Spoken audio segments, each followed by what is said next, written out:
Bonjour et bienvenue dans un nouveau vlog. On est dimanche, il est 14h30.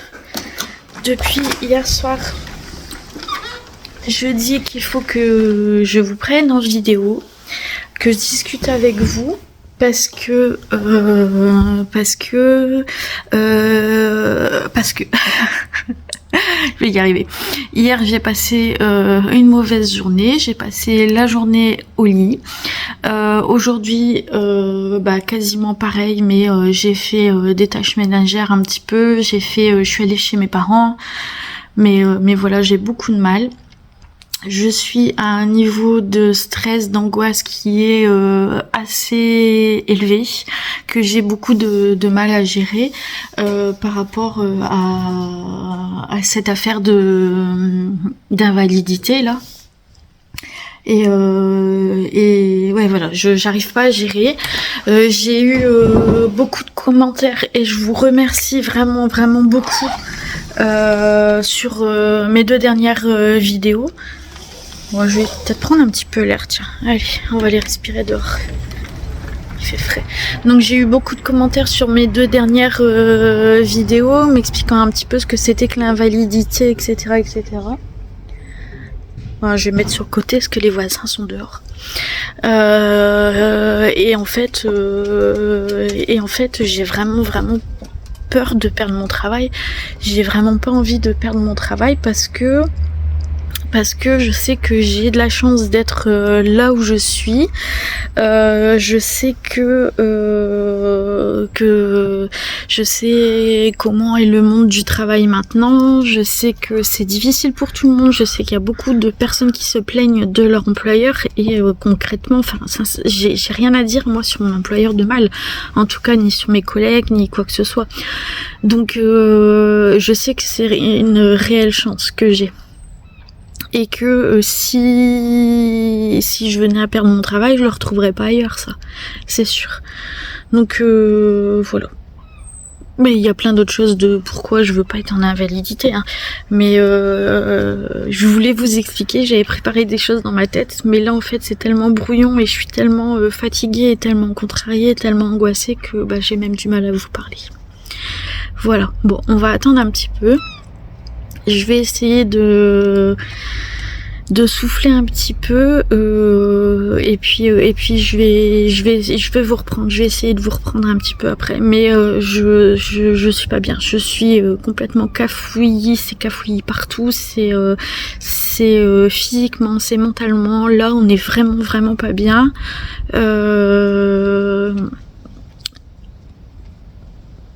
Voilà. Mais ça va aller, c'est peut-être une remise en question, c'est peut-être une bonne chose en fait, tout ça. C'est peut-être une bonne chose, ce rendez-vous que j'ai eu à la Sécu, c'est peut-être bien, c'est peut-être voilà.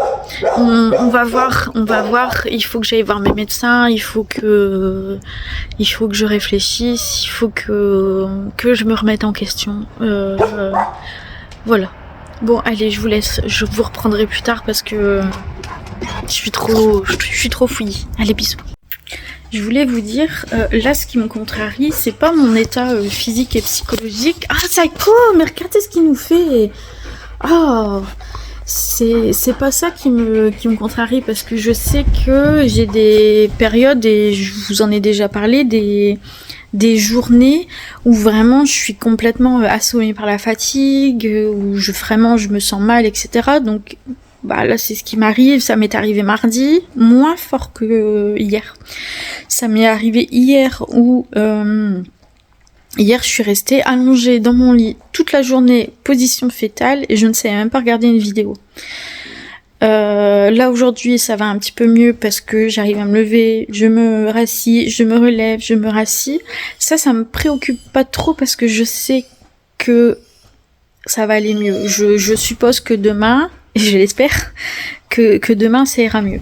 C'est vraiment ce fait là de la possibilité de perdre mon travail qui me fait peur, et du coup j'essaye de m'imaginer sans ce travail, et clairement je ne vois pas ma vie sans travail. Et j'essaye de m'imaginer, parce que vous m'avez dit qu'il pouvait y avoir des aménagements de poste. Moi, mon entreprise, elle me l'a déjà proposé, et j'avais repris déjà en mi-temps thérapeutique, donc je sais que c'est possible. Donc j'essaye pour l'instant de réfléchir à tout ça, de me dire, parce que je travaille dans le social et l'insertion sociale et professionnelle, il faut dire qu'il y a vraiment des situations, je travaille avec des jeunes de 16 à 25 ans, donc dans une mission locale. Ça s'appelle plus mission locale parce que maintenant on travaille avec des au-delà des 25 ans, en fait, jusqu'à la retraite, avec des personnes jusqu'à la retraite, mais moi c'est vraiment ciblé 16-25 ans. J'adore travailler avec les jeunes, ils apportent énormément de choses, mais ce sont des jeunes qui viennent vers nous parce qu'ils ont des grosses difficultés. C'est pas simplement pour trouver du travail. Il y en a qui ont pas de logement, il y en a qui ont pas une thune pour manger, il y en a qui sont à la rue, il y en a, c'est hyper difficile. J'ai eu une petite jeune qui venait s'inscrire le jour de ses 16 ans, et elle avait été enceinte à 15 ans, et elle avait perdu son bébé à la naissance. 3 jours après la naissance, son bébé était décédé. J'ai dû une fois accompagner une jeune fille aussi qui avait 17 ans. En fait, elle m'a dit pendant un atelier, Cynthia, je vais me donner la mort, je peux plus vivre comme ça. Donc on avait à ce moment-là comment ça s'appelle, une psychologue à la mission locale spéciale pour les jeunes. Donc je l'avais appelée, je lui ai dit écoute, voilà, je suis en face de cette situation, et là elle m'a dit tu t'as pas le droit de la quitter des yeux, tu dois appeler les pompiers, et elle doit être envoyée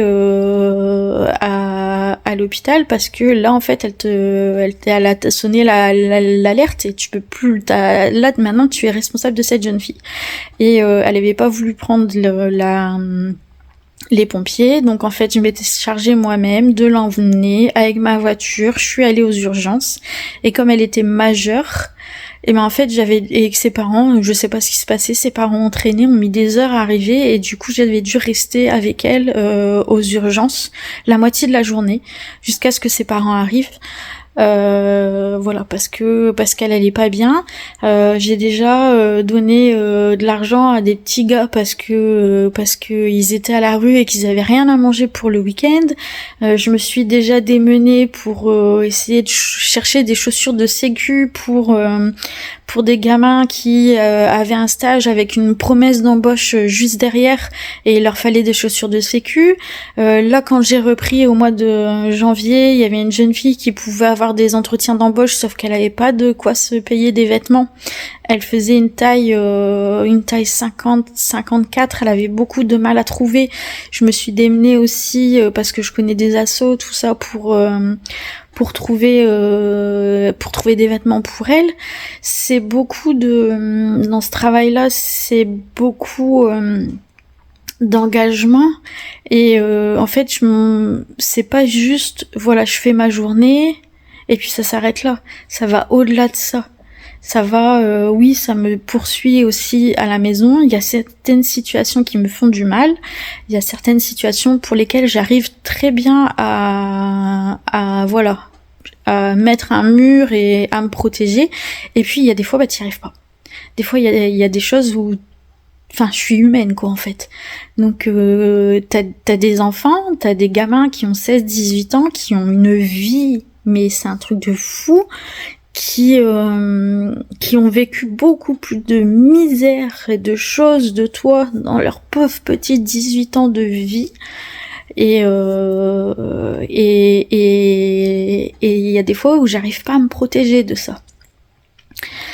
Et du coup, je me dis, est-ce que là, dans l'état dans lequel je suis, parce que je suis extrêmement fragile de tout ce qui se passe autour de moi, et c'est pour ça que je coupe les ponts avec tout le monde, que je ne regarde plus les informations, que je n'écoute plus quasiment la radio, que je me que je m'isole de tout parce que je suis plus capable d'encaisser en fait tout. C'est dommage, hein, tout le malheur des autres. Je n'y arrive plus. Je l'ai fait pendant des années et je ne sais plus le faire.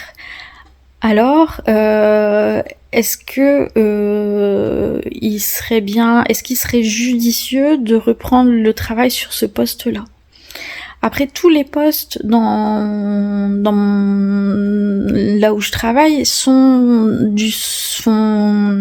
voilà, il y a du social forcément, mais il y a des postes en administratif.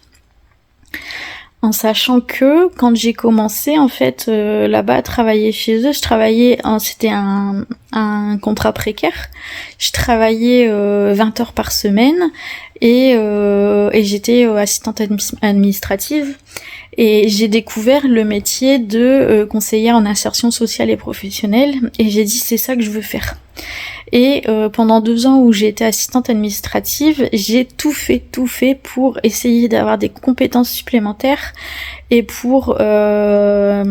et j'ai embêté mon directeur. Je voulais passer à temps plein, je voulais essayer d'évoluer, etc. Et il y a eu une place qui s'est libérée. Il m'a dit vas-y, postule, t'as toutes tes chances, tu vas y arriver, c'est sûr, tu seras recruté parce que quand c'est des associations, ça fait partie aussi de la mairie et il n'y a pas que le directeur qui choisit. Il y a aussi le président de l'association, donc il fallait que je fasse mes preuves auprès du président de l'association. Et ça l'a fait, j'ai été recrutée et c'était génial. Ils m'ont fait confiance et tout, ils m'ont dit il y a pas de problème, tu peux le faire et tout. Donc là je suis passée à un 35 heures et je suis passée du coup sur ce poste de conseillère en insertion pro. Et quelques mois plus tard, il y avait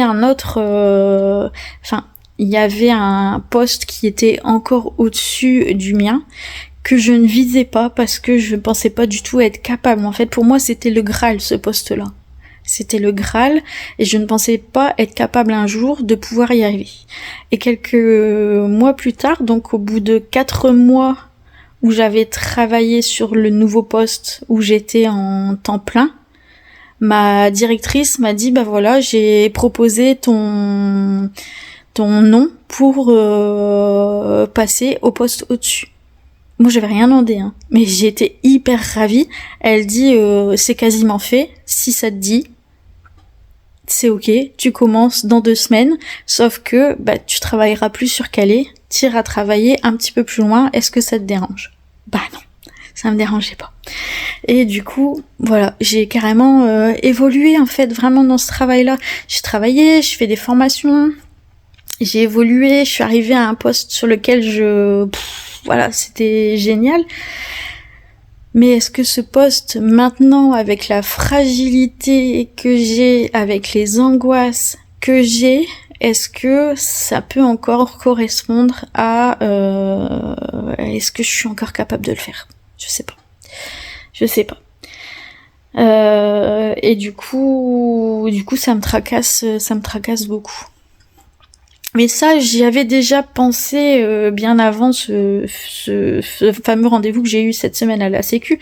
J'y ai déjà pensé avant, parce que je veux pas lâcher. Parce que je veux pas lâcher ce boulot. Je veux pas lâcher. Mais est-ce qu'il y a d'autres places dans l'association où je pourrais travailler? Je ne sais pas. Et il faudrait absolument que ce soit avec des horaires aménagés, parce que là déjà je faisais pas grand chose, hein. Je faisais 4h30 là dernièrement, hein, quand j'ai appris en septembre et octobre, je faisais 4h30 par jour, et malheureusement 4h30 c'est déjà trop pour moi. Je faisais 4h30 par jour sur 4 jours et c'était trop. Donc je me dis que peut-être le lycée sur 5 jours, ça me ferait un peu moins d'heures dans la journée et peut-être que j'y arriverai mieux. Voilà, en fait, c'est tout ça à quoi je pense en ce moment. Alors ne vous inquiétez pas, je sais très bien ce que c'est le travail. Je sais avant que les filles naissent, je faisais des quarts. Hein, j'ai commencé à travailler, j'avais 19 ans, j'en ai 41, donc je sais ce que c'est que de travailler. Quand les filles sont nées le matin, je me levais à 2h45 parce que je commençais à 4h30 et qu'il fallait m'occuper de moi déjà, parce que le matin, moi, pour réussir à me lever, il fallait tout le temps que je me prenne ma douche et que je me lave les cheveux. Je me lavais les cheveux tous les matins, donc sécher les cheveux aussi. Je me maquillais tout le temps. J'avais besoin de ça. Et en fait, quand j'allais chercher les filles dans leur lit, ça les réveillait. Donc il fallait que je leur donne leur biberon avant d'aller chez la nounou, que je leur change la couche. Et comme ça, quand j'allais les déposer à 4h15 chez la nounou, la nounou n'avait qu'à les recoucher et puis hop, elles finissaient leur nuit tranquillement, les filles. Donc je sais ce que c'est que de travailler, hein. Je sais et je faisais entre au départ 9h et après 12 heures de travail par jour. Quand j'allais chercher les filles le soir, j'allais les chercher à 23h chez la nounou. Donc 23h, ta journée de maman, elle est pas encore finie, même si les 23h. J'ai élevé mes enfants les premières années toute seule. Leur papa était là 2 jours par semaine. Et sur les 2 jours, moi j'étais bête, mais je lui laissais toujours une journée de repos. Donc en fait, j'allais les porter quand même, les enfants, chez la nounou pour qu'ils puissent se reposer, alors que moi, clairement, je me reposais jamais, parce que moi, quand j'étais à la maison, les filles n'étaient pas chez la nounou. Et le papa s'occupait très bien des enfants, mais seulement quand moi je n'étais pas là. Une fois que moi j'étais à la maison, c'était terminé, il s'occupait plus des enfants. Mais sinon, quand je travaillais, il les prenait en poussette, il allait se promener au parc, il leur faisait à manger, etc. Il s'occupait très très bien des enfants, il prenait leur bain et tout. Mais une fois que j'étais à la maison, c'était terminé, c'était à moi de m'occuper des enfants et de tout le reste. Donc bref, enfin, tout ça pour vous dire que je sais que là, travailler sur 17 heures seulement sur 5 jours, c'est vraiment pas beaucoup. Je sais très bien, hein, 17 heures, ça me faisait même pas 2 jours de travail. 2 jours de travail avant dans mon ancien job. Mais donc je sais ce que c'est de travailler, je sais que c'est dur, je sais que entretenir une maison, avoir des enfants, etc., mais j'y arrivais très bien. C'était dur, j'étais fatiguée, mais je faisais des sorties. La maison, je vous dirais qu'elle était pas nette, c'était pas possible, j'avais du retard dans mon linge. Voilà. Mais j'y arrivais, physiquement j'y arrivais, j'étais là, je m'amusais avec mes enfants. Faisais des sorties et tout, donc ça allait. Donc voilà, je sais ce que c'est que de travailler. J'en reviens toujours à même, mais je sais que ce que c'est de travailler, d'avoir un temps plein, d'avoir une vie de famille, etc. Ça, je sais. Mais là maintenant, avec ce qui m'arrive maintenant, je suis plus capable, pour le moment, de reprendre le même rythme. Pour moi, c'est plus possible pour l'instant. Et j'espère vraiment que ça va revenir, hein. Et peut-être que, là, comme je vous disais tout à l'heure, peut-être que ça va me foutre un coup de pied au cul, peut-être qu'il y a de la remise en question, peut-être qu'il faut aménager différemment les choses, peut-être qu'il faut essayer de voir avec mon employeur si je peux pas aller sur un autre poste où je serai pas directement confrontée aux problèmes des gamins. Mais voilà, après mon employeur, il est pas là non plus pour réaliser tout ce dont j'ai besoin, hein. Je sais bien que bon, on verra bien. Mais voilà, ça me trotte beaucoup. Bon allez, je vous laisse et je vais sortir ça parce que il me saoule. Alors, il est 18h10 maintenant, j'arrive pas du tout à me mettre en route, j'arrive pas à me bouger. Psycho, c'est tout. Je vais aller chercher du linge, mettre du linge à laver parce que j'ai fait qu'une machine ce matin, mais il y a encore du linge On a encore pas mal de linge à laver. S'il y avait 2 bacs de linge sale. Qu'est-ce que je voulais vous dire? Ah ouais, j'arrête pas de manger. J'arrête pas de manger, mais tout et n'importe quoi. Cet après-midi, j'ai fait chips, pommes, pain, chaussons, pommes. J'arrête pas de manger. Et c'est même pas manger en fait, c'est je me goinfre. Le chausson pomme, je le mange en 1 minute et demie quoi. C'est vraiment pour me... Là je suis en train de bouffer mes émotions complètement. Complètement. Donc ça va pas, faut pas que ça continue comme ça. Ça fait déjà quelques temps hein, que ça m'arrive et j'ai l'impression que ça a commencé quand j'ai changé de stérilet. Pourtant c'est le même stérilet que, enfin la même marque, c'est chiant les trucs dans les lunettes. C'est la même marque de stérilet que j'avais avant, je suis toujours sur le même stérilet. Mais j'ai l'impression que depuis au niveau alimentation ça me fait grignoter plus. Et puis bah là quand voilà, quand c'est... Quand je suis contrariée, bah je bouffe mes émotions. Complètement. Voilà. J'attends que... Du coup, Kéline, elle est en train de prendre sa douche. J'attends qu'elle prenne sa douche et puis je vais aller faire un peu de linge et je pense que je vais me prendre une douche aussi. Il faudrait que je me lave les cheveux, mais je sais pas si je vais avoir le courage de le faire ce soir. Nous verrons. Voilà, j'ai pris ma douche, ça y est. Je me suis lavé les cheveux, il était temps. Je pense que je vais aller chez le coiffeur bientôt parce que j'essaie toujours de laisser pousser mes cheveux, mais quand ils arrivent à cette longueur-là, j'en fais plus rien, j'arrive plus à les coiffer, je les attache tout le temps.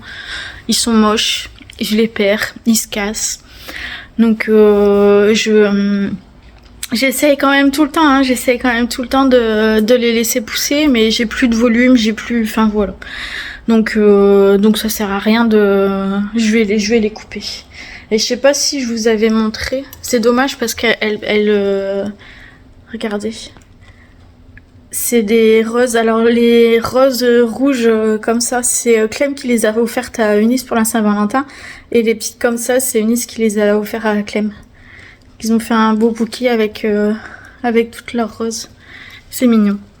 C'est beau l'amour. C'est beau. Voilà, j'ai réussi à trouver 2 rendez-vous chez des psychologues. Donc le premier c'est pour Eline. Elle a déjà un rendez-vous demain avec la psychologue qu'elle avait déjà vue une fois. Donc rendez-vous demain et moi j'ai rendez-vous jeudi donc avec une nouvelle psychologue que je ne connais pas. Donc je verrai bien et ce sera je vais demander pour travailler, enfin on verra avec elle, mais pour travailler sur une reprise du coup du travail, comment appréhender les choses, comment faire les jours où mon corps il a décidé qu'il voulait pas se mettre en route et où j'ai mal partout et que j'arrive pas à me lever. Voilà. Je sais pas, dites-moi vous si vous avez aussi la même chose où vous vous réveillez et vous avez votre corps qui est complètement tétanisé et clairement vous n'arrivez à rien et vous passez votre journée entière au lit à pas bouger et je peux même pas regarder la télé, je peux pas écouter la musique, je peux pas parler, je ne peux rien faire. C'est vraiment, le corps est tétanisé et voilà, donc si c'est un de vos symptômes aussi, dites-moi en commentaire comment vous faites pour essayer d'améliorer la chose, si vous y arrivez. Moi hier je me suis complètement laissée aller. Aujourd'hui je me suis quand même bougée un peu plus, mais c'est parce que mon corps il était plus réceptif, ça a été plus facile. Difficile quand même, mais ça a quand même été beaucoup plus facile qu'hier. Mais voilà, si vous avez des choses, et puis si vous avez peut-être des petites Alors j'ai une hygiène de vie déplorable, hein, complètement. Des choses qui sont de ma faute et des choses que je subis. Mais par exemple, j'ai un gros problème avec l'alimentation, donc je mange mal. Et si vous aviez des petites recettes de choses que vous preniez au petit déjeuner et qui vous boostent pour la matinée, enfin voilà. Tout ce qui pourrait, enfin, si vous pouviez partager avec moi toutes les petites choses que vous avez mises en place et qui ont réussi à vous faire sortir de cette, enfin, réussir à sortir peut-être pas, mais qui vous réussissent à vous maintenir dans un état correct et pas d'être tout le temps dans le fond de la dépression, en fait. Je sais pas si vous comprenez ce que je veux vous dire, mais voilà. Si vous avez des petites choses comme ça à me faire partager, bah écoutez, ce serait bien gentil. Bon, sur ce, je vais vous laisser ici. Je vais monter le vlog. Je sais encore une fois que ce sera pas le vlog de la joie, hein. Je le dis souvent, mais c'est ma vie, c'est comme ça, je suis désolée. Je vais essayer de faire mieux cette semaine. J'avais envie de faire une petite vidéo avec des nouveautés actions. Je sais pas si je vais la faire. Dites-moi déjà si vous aimez quand je fais ça, quand j'inclus des petites vidéos actions dans mes vlogs. Et voilà. Sinon, on est reparti pour une semaine de rendez-vous médicaux, un peu moins chargé que les semaines précédentes. Voilà. Allez, je vous embrasse, je vous laisse ici et je vous dis à bientôt dans un nouveau vlog.